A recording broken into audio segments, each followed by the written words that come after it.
La falta de reconocimiento me da rabia porque mi tío murió a consecuencia de las torturas y si no hubiese sido torturado tal vez ahora estaría vivo. Euskal Herrian milaka torturatu daudela agertarazteko, urte asko daramagu hainbat ekimen eta salaketa eginez, baina behar da jarraitu etengabe, lan nekaezina izan behar da, eta hor oso garrantzitsua dira pertsona torturatu guztiek egin dituzten salaketak, oso garrantzitsuak dira testigantzak idaztea, zabaltzea, garrantzitsua dira egin aldiren torturaren aurkako mobilizazio guztiak, ikerketak ere oso garrantzitsuak dira, Istanbuleko protokoloak pasatzea, guzti horrek laguntzen du hori mahaigainerazten, azelerazten eta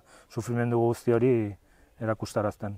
Errekonozimentu faltia niri impotentzia bat sortzen dira, impotentzia, tristura bebai eta gogotua ero bebai. Komunikabide nagusiek edo esan zuten heriotza naturala izan zela nire aitarena, eta zuzendu nahiko nuke, azkenean heriotza natural bat da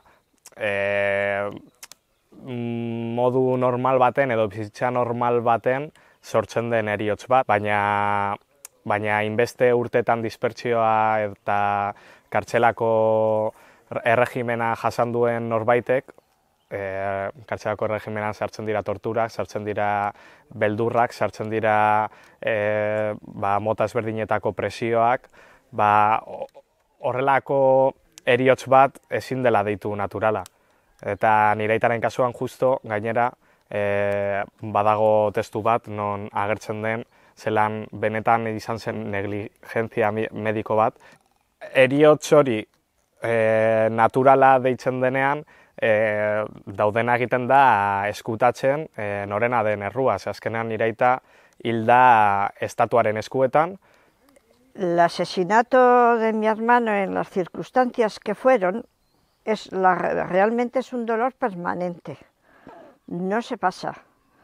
Sobre todo lo agrava el no reconocimiento.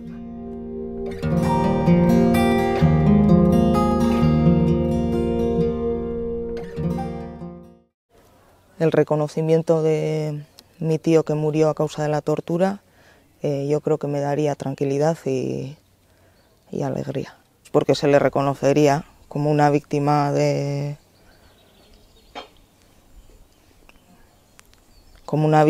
y nosotros yo creo que nos quedaríamos tranquilos ya solo por el mero hecho de que se le reconozca. Estatuak egunen batean aitortuko balu tortura erabili duela hori bere helburu politikoak aurrera eramateko edo errepresioa erabili duen moduan tortura bere barruan. Aitortza horrek niri printzipioz emango zidan ziur nazka eta mina. Azkenean badago estatu bat, teorian esaten da, estatu horrek zaindu behar dituela zure eskubideak eta bera da zure eskubide horiek urratzen ari dena. Orduan alde horretatik eta egin didaten guztiagatik nazka eta mina egingo lidake. Baina gero ere egia da,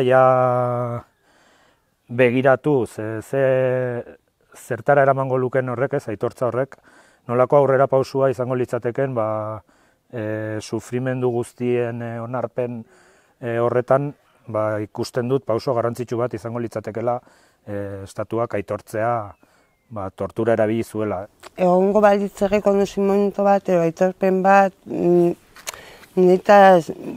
niri lasaitasun bat emango zian, baina aitorpen bat ez hitzetan gelditzen diana bakarrik ez, baina aitorpen bat, baina gauzak aldatzeko. Errekonozimentua izango zen bat dispertsioarekin bukatzea, eta bestalde batetik jasan izan duguna dispertsioaren ondorioak biktima moduan aitortzea, eta jasan dugula violentzia bat. Ez dagoen ez aitortzarik, estatuak jarraituko du berdin edozein presorekin eta azkenean arazoak jarrituko dute horrela, egongo dira heriotzak, egongo dira azkenean bake bat egiteko, benetako bake bat egiteko, utzi behar dute mendeku zigorrekin, ze azkenean benetan aitortuko balute nire aita bizirik jarraituko zuela egoera normaletan, izango zen beste jarrera bat hartu, haiek be bai ikusten dutela beste jarrera bat hartu beharko dutela, eta orduan lortuko genuke benetan bi aldetatik berdintasunan. El reconocimiento de cómo fue en realidad y quiénes fueron los victimarios y la víctima, a mí sí me aliviaría. A mí me aliviaría porque es una batalla muy larga, muy dura, que dura 46 años largos, y a mí realmente es una batalla que yo ya querría dejar zanjada.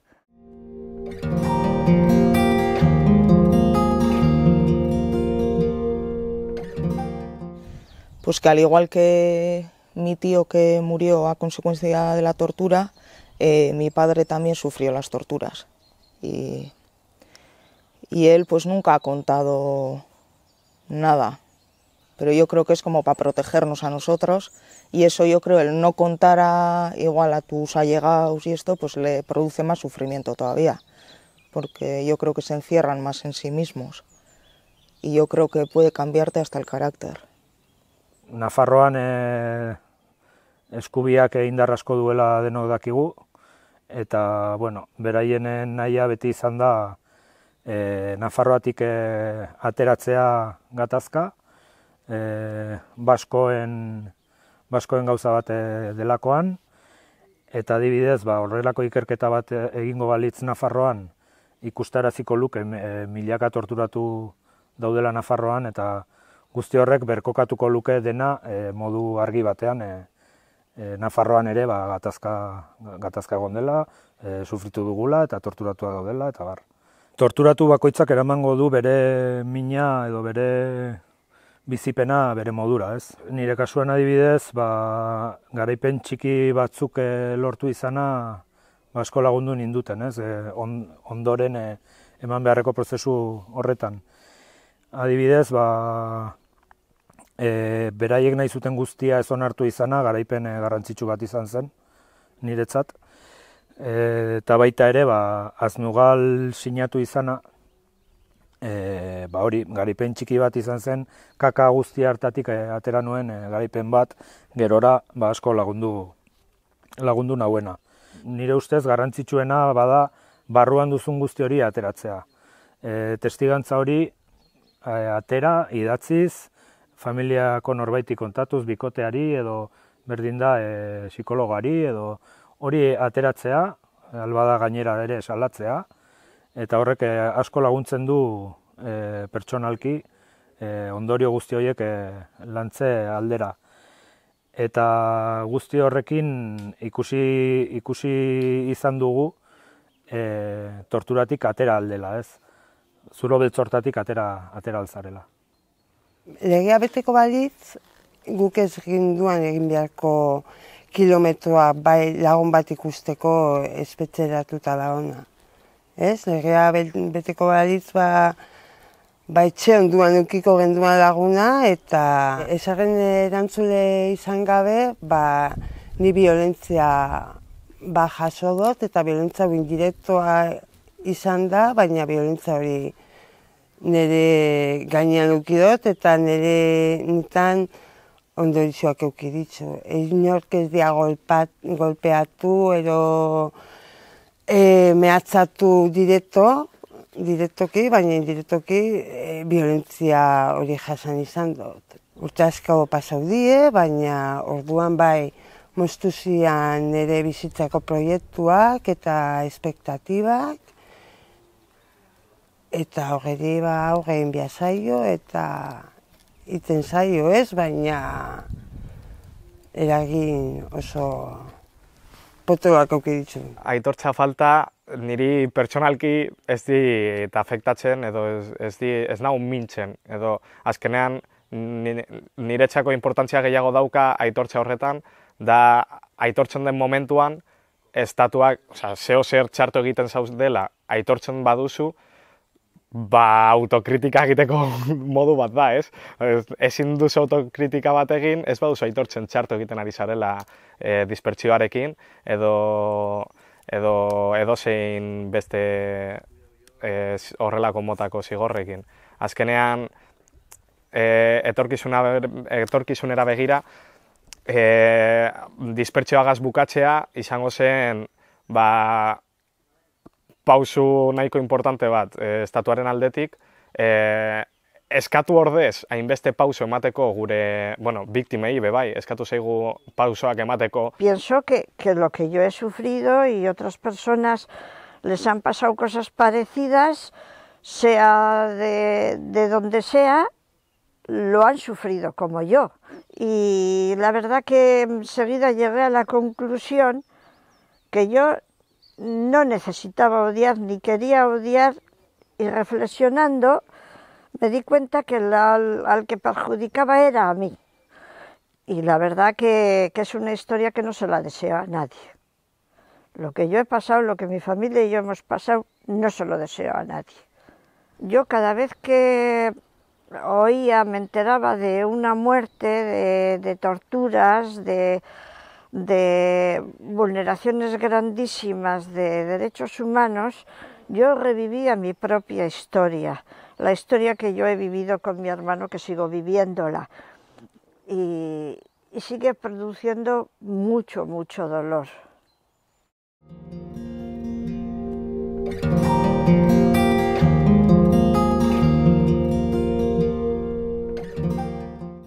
Las personas que han sufrido la tortura deberían de tener un apoyo psicológico para poder liberarse un poco de lo que han vivido, y yo creo que se sentirían ellos mucho mejor también. Es que no queden unos como los malos, malísimos, que se merecen lo que les ha pasado, y otros como héroes. Euskal Herrian bizi izan dugun gatazka politikoaren ondorio guztietaz hitz egin beharra dago, eta sufrimendu guztiak mahai gainean jarri beharra daude, benetako bake horren bidean lan egin nahi badugu, ez. Ezin da zokoratu Euskal Herrian milaka torturatu egon direla, eta horri bere lekua jarri behar zaio kontakizunaren esparru horretan.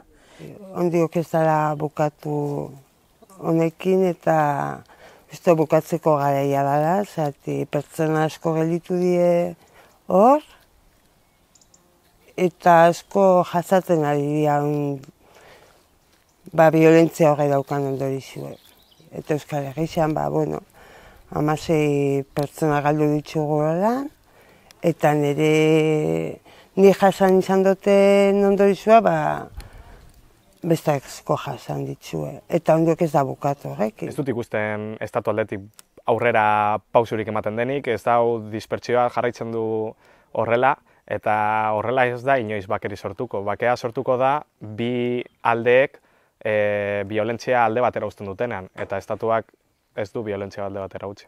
Azkenean, onartzearen heriotza edo erailketa edo deitu nahi duzun bezala, onartzearen ondorioz, horrek emango zuen aurrera pausua izango zen, ez zela berriz gertatuko, eta ez zuela inork gehiago sufrituko, ni eta nire amak sufritu dugun bezala, eta nire aita bezalako heriotzik ez zela berriro errepikatuko. No necesito para nada que me pidan perdón, ni muchísimo menos. Yo lo que realmente necesito es que reconozcan la verdad de lo que pasó, cómo asesinaron a mi hermano las fuerzas, la Guardia Civil franquista, sin ninguna necesidad, y lo asesinaron, y yo ese asesinato quiero que lo reconozcan, necesito que lo reconozcan.